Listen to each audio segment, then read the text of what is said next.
মাস্টারমশাইয়ের কথা মতো ছবি আর্ট করে মেঘনাথকে হাতে নাতে ধরে ফেললো অর্জুন। হ্যাঁ বন্ধুরা, এমনটাই দেখা যাবে। তাই সম্পূর্ণ জানতে ভিডিওটিতে লাইক দিয়ে চ্যানেলটি সাবস্ক্রাইব করে দেখতে থাকুন। গল্পের শুরুতে দেখা যাবে অহনা মেঘনাথকে ফোন করে আর ফোন করেই বলে, মেঘনাথ দা, আমার কিন্তু ভয় করছে। আমার মনে হচ্ছে অর্জুন সবটা বুঝে ফেলেছে, ও ধরে ফেলেছে আমাদেরকে। তখনই মেঘনাথ বলে, না না, আমাকে যে করে হোক মাস্টারমশাইয়ের কাছে পৌঁছতেই হবে। অন্যদিকে গঙ্গা অর্জুনের কাছে গিয়ে বলে, স্যার, আমি কানে ধরছি, আমি না একটা অন্যায় করে ফেলেছি। আসলে আমি না মুখ ফসকে ওই অহনা ম্যাডামকে বলে ফেলেছি যে কালকে সকালের মধ্যে জানতে পারবে আমি কি পাশ করেছি নাকি ফেল করেছি। আসলে ওরা আমাকে এরকম ভাবে উত্তক্ত করছিল না, আমার বাক্সপেত্রা গুছিয়ে আমাকে বাড়ি থেকে বের করে দিচ্ছিল। তখনই আমি রেগে গিয়ে বলে ফেলি, আমি কি করব, আমি না পেটের কথাটা চাপা রাখতে পারিনি। তখনই অর্জুন সবটা শুনে চমকে যায়। তারপরে গঙ্গা বলে, আমি কান ধরে উঠবোস করছি স্যার, আমাকে আপনি ক্ষমা করে দিন। তখনই অর্জুন বলে, দাঁড়াও, আমার আগেই বোঝা উচিত ছিল যে তোমার পেটে তুমি কোনো কথা রাখতে পারো না। এই একটা কথাও তুমি পেটে রাখতে পারলে না, আবার তুমি কিনা হবে পুলিশ অফিসার। শোনো, তোমার কিন্তু আগে বোঝা উচিত ছিল যে ওদেরকে বলা যাবে না। যাক, তাও তুমি যে এরকম কাজ করবে আমি জানি, তাই আমি আগেই যা ব্যবস্থা করার করে ফেলেছি। অন্যদিকে সেই ছদ্মবেশ নেই আবারও মেঘনাথ মাস্টারমশাইয়ের বাড়িতে যায়। তখন গিয়ে কাউকে দেখতে না পেয়ে একজনকে জিজ্ঞাসা করে যে মাস্টারমশাই কোথায়। তখন মহিলা বলে, মাস্টারমশাইকে খুঁজছেন? ওনাকে তো আর ওনার বউকে পুলিশ ধরে নিয়ে গেছে, তাই এখন তো ওনাদের পাবেন না। তখন তো মেঘনাথ ভয় পেয়ে যায় আর বলে, সর্বনাশ করেছে, এবার কি হবে? আমাকে তো মনে হয় এবার ধরে ফেলবে। আমরা ছদ্মবেশে ছিলাম ঠিক আছে, তারপরেও এখন তো সবটা জানাজানি হয়ে যাবে মনে হচ্ছে। তখনই মেঘনাথ থানায় ফোন করে খবর নিতে থাকে। অন্যদিকে দেখা যাবে অর্জুন বলে, শোনো, আমি আগেই না ওই মাস্টারমশাইয়ের বউকে তুলে নিয়ে এসেছি জিজ্ঞাসাবাদ করার জন্য। আমি জানতে পেরে গেছি যে কোন মাস্টারমশাই তোমার খাতা দেখেছিল। কারণ পরীক্ষার হলে এরকম কাজ হওয়া যায় না, এরকম কিছু হতে পারে না যে তোমার খাতার পেজটা ছেঁড়া যাবে। তাই আমি জানি যে মাস্টারমশাই তোমার খাতাটা দেখেছিল তার ওখানে হয়তোবা কোনো কারসাজি হয়েছিল, তাই ওদেরকে তুলে এনেছি। এবার জিজ্ঞাসাবাদ করে দেখতে হবে কারা এসেছিল। বুঝতে পেরেছো? তখন তো গঙ্গা সবটা শুনে চমকে যায়। তখন অর্জুন বলে, শোনো, এবার চুপটি করে এখানে দাঁড়িয়ে থাকবে। তারপরে মিন্ময়দের ডাকতে থাকে অর্জুন। তখন অর্জুন বলে, শোনো গঙ্গা, আমি আগেই জানতাম তুমি এরকম কিছু করবে, তাই আমি আগে ব্যবস্থা করে রেখেছি। তারপরে সুনন্দা ও মিন্ময় ওরা আসলেই তারপরেই সুনন্দাকে অর্জুন বলে, তোমরা কোথায় চলে গিয়েছিলে? তখন সুনন্দা বলে, স্যার, গঙ্গা আসলো তাই আমরা ওখানে গিয়েছিলাম। তখন মিন্ময় বলে, স্যার, ওনারা ইন্টারোগেট রুমে আছে। এদিকে গঙ্গা বলে, স্যার, এত ফাস্ট? তখন মিন্ময় বলে, হ্যাঁ, এই স্যারের সব ট্রেনিং এ আমরাও ফাস্ট হয়ে গেছি। ওইদিকে মেঘনাথ সবটা শুনে বলে, সর্বনাশ করেছে, এবার তো অর্জুন সবটা জেনে যাবে। কি হবে এবার? না না, আমাকে যে করে হোক কিছু একটা করতে হবে, ম্যানেজ করতে হবে। ছদ্মবেশ থাকলেও আমাদের যে অর্জুন চিনতে পারবে না, এটা তো হতে পারে না না। এদিকে দেখা যাবে গঙ্গা বলে, আচ্ছা সুনন্দাদি, আমাকে নিয়ে যাবে ভিতরে একটু? স্যার কিভাবে এইভাবে ইন্টুগেট করে সেটা আমি দেখবো। তখন সুনন্দা বলে, ইন্টুগেট না, ইন্টারোগেট গঙ্গা। তখন গঙ্গা বলে, ওই যাই হলো, আমি না তোমাকে মাংস কষা করে খাওয়াবো, চলো না। তখন সুনন্দা বলে, তুমি আমাকে ঘুষ দেবে বলছো, মাংস কষা খাওয়াবে?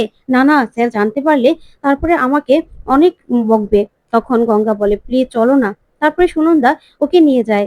তখনই গঙ্গা দেখতে থাকে আর বলে, আচ্ছা স্যার তো কিছুই বলছে না, স্যার তো চুপ করে বসে আছে। তখন সুনন্দা বলে, এটাই তো স্যারের টেকনিক, আগে স্যার তাকিয়ে থাকবে, ওনাদেরকে ভয় দেখাবে, তারপরে ওনারা সবকিছু গড়গড় করে বলে দেবে। তখন গঙ্গা মনে মনে বলে, স্যার যদি এভাবে আমাদেরকে তাকায় না, আমি তো পুরো শেষ হয়ে যাব।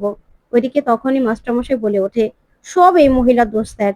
এই মহিলার কয়দিন পর পর একটা করে বায়না, এদিক ঘুরতে যাবে সেদিক ঘুরতে যাবে, এটা লাগবে সেটা লাগবে। ওনাকেই না অ্যারেস্ট করুন আপনি, ওনাকে অ্যারেস্ট করে জেলে ভরে দিন, এই মহিলার জন্যই সবকিছু হয়েছে। তখনই অর্জুন বলে, চুপ করুন আপনি, চুপ করুন। তখনই মাস্টারমশাই ভয় পেয়ে যায় আর বলে, স্যার বিশ্বাস করুন, আমি কিছু করতে চাইনি, এই মহিলার জন্য সবকিছু হয়েছে। তখন অর্জুন বলে, চুপ করুন, যা জিজ্ঞাসা করছি সেটাই বলুন। গঙ্গা পালের খাতাটা কে ছিঁড়েছে, ছিঁড়ল কিভাবে? তখনই মাস্টারমশাই বলে, আসলে স্যার, আমি যখন খাতা দেখছিলাম তখনই দুজন আমাদের বাড়িতে আসে, একজন ছেলে একজন মেয়ে। আর ওরা এসেই গঙ্গা পালের খাতাটা দেখতে চায়। তারপরে ওরা সেখান থেকে দুটো পেজ ছিঁড়ে তারপরে পুড়িয়ে ফেলে। তখন গঙ্গা মনে মনে বলে, কারা এরকম করলো, এত বড় সাহস, আমার খাতার পেজ ছিঁড়ে তারপর পুড়িয়ে ফেললো। তখন গঙ্গা বলে, যারা করেছে না তাদেরকে যদি পাই না একদম শেষ করে দেব। তখন সুনন্দা গঙ্গাকে সেখান থেকে নিয়ে যায়। ওইদিকে অর্জুন বলে, আচ্ছা আপনি দেখেছেন ওরা কেমন ছিল দেখতে? তখন মাস্টারমশাই বলে, হ্যাঁ, দুজন ছিল, একজন মেয়ে একজন ছেলে। আমি ওদেরকে দেখেছিলাম, কিন্তু এই মহিলা টাকার লোভে এই কাজটা করে ফেলেছে স্যার। তখনই অর্জুন বলে, একজন ছবি আঁকার মানুষ নিয়ে এসো, ওনারা যেরকম ভাবে বলবে ওরকম ভাবেই যেন আর্ট করে। তারপরে মাস্টারমশাই বলতে থাকে যে কেমন ছিল দুজন দেখতে, আর ঠিক ওই অনুযায়ী স্কেচ গুলো আঁকতে থাকে সেই লোকটা। তখন তো মাস্টারমশাইকে বলে, ঠিক বলছেন তো, ঠিক করে বলবেন নাকি কিছু লুকোচ্ছেন? তখন মাস্টারমশাই বলে, না না স্যার, আমি কাকে আড়াল করতে চাইবো, কাকে লুকোবো? আমি নিজেই তো এখন ফেঁসে গেছি। আমি যদি এই কাজটা না করতাম তাহলে তো আমি ফেঁসে যেতাম না। আচ্ছা স্যার, আমরা সবকিছু তো স্বীকার করলাম, এখন আমাদের ছেড়ে দেবেন তো? তখন অর্জুন হাসে আর বলে, আমরা ছাড়া আর কে? যা করার কোর্ট ডিসিশন নেবে। আপনি মাস্টারমশাই হয়ে এরকম একটা কাজ করেছেন, আপনার শাস্তি তো হবেই। তারপরেই অর্জুন বলে, গঙ্গাকে ডাকো তো, গঙ্গাকে ডাকো। গঙ্গার কোনো শত্রু আছে কিনা সেটাও তো জানতে হবে। তখনই গঙ্গাকে ডাকে, আর সুনন্দাও সেখানে আসে আর এসে বলে, গঙ্গা, তোমাকে যে আমি স্যারের ইন্টারোগেট দেখিয়েছি তুমি কিন্তু আবার বলবে না। তখনই গঙ্গাকে বলে, আচ্ছা গঙ্গা, তোমার পুরনো কোনো শত্রু আছে? তখন গঙ্গা বলে, না না স্যার, ওই আমার শত্রু বলতে তো লকাই মাস্তান, সে তো এখন জেলে আছে, সে কি করে করবে? আমার আর কোনো শত্রু তো নেই, আর কারাই বা এরকম কাজ করলো? তখনই অর্জুন বলে, হ্যাঁ, তাই তো, তাই তো ভাবছি। তোমার মনে পড়ছে আর কোনো শত্রু আছে কিনা? না হলে এরাই বা তোমার পরীক্ষার খাতা ছিঁড়ে আবার পুড়িয়ে ফেলবে কেন? তখন গঙ্গা বলে, এই যে মাস্টার মশাই, আপনি কিন্তু একদম ভুল কাজ করছেন। এখন ধরা পড়ে গিয়ে নিজের বউকে ফাঁসিয়ে দিচ্ছেন, তাই তো? নিজের বউয়ের দোষ দিচ্ছেন। তখন তো সুনন্দা মনে মনে বলে, এই রে, গঙ্গা আবার সবটা বলে দেবে না তো? তখন গঙ্গা বলে, স্যার যখন আপনাকে ইন্টারোগেট করছিল তখন কিন্তু আমি সবটা শুনেছি। আপনি আপনার বউয়ের নামে দোষ দিচ্ছিলেন, আপনি তো লোভে পড়ে এরকম কাজটা করেছেন, এটা কিন্তু একদম ঠিক করেননি। তখন তো অর্জুন তাকিয়ে থাকে আর বলে, গঙ্গা। তারপরেই অর্জুন সবটাই বুঝতে পেরে যায়। তারপরে অর্জুন কে আর মিনময়কে বলে, তোমরা এই মাস্টারমশাইকে ভিতরে নিয়ে যাও। তখনই মাস্টারমশাই বলে, কেন স্যার, আমরা বাড়িতে যাব না? তখন অর্জুন বলে, আপনার বাড়িতে যাবেন না কোথায় যাবেন সেটা তো কোর্ট ডিসাইড করবে। এখন আপাতত যেই কাজটা করেছেন, একটা ছাত্রীর জীবন নষ্ট করে দিয়েছেন, সেটার জন্য আপনাদেরকে তো থানায় থাকতে হবে, তাই না? তারপরে মাস্টারমশাই বউকে ভিতরে পাঠিয়ে দেয় অর্জুন। ওইদিকে সুনন্দাকে দাঁড়াতে বলে অর্জুন। তখনই গঙ্গা মনে মনে বলে, এই রে, সুনন্দাদিকে তো ফাঁসিয়ে দিলাম, কি হবে এবার? তারপরে অর্জুন সুনন্দাকে বলে, কি সুনন্দা, ও জানলো কি করে? তখনই সুনন্দা বলে, আসলে স্যার, আমি গঙ্গাকে আপনার ইন্টারোগেট দেখানোর জন্য নিয়ে এসেছিলাম। তখন গঙ্গা বলে, আমার দোষ সব, আমি দেখতে চেয়েছিলাম।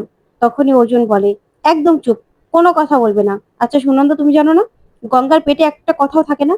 তাহলে? তখন গঙ্গা বলে, আসলে স্যার, কদিন পরে তো আমিও পুলিশ হব, তাই আমি দেখতে চেয়েছিলাম আপনি ইন্টারোগেট কি করে করেন। তখনই অর্জুন এই কথা শুনে তাকিয়ে থাকে।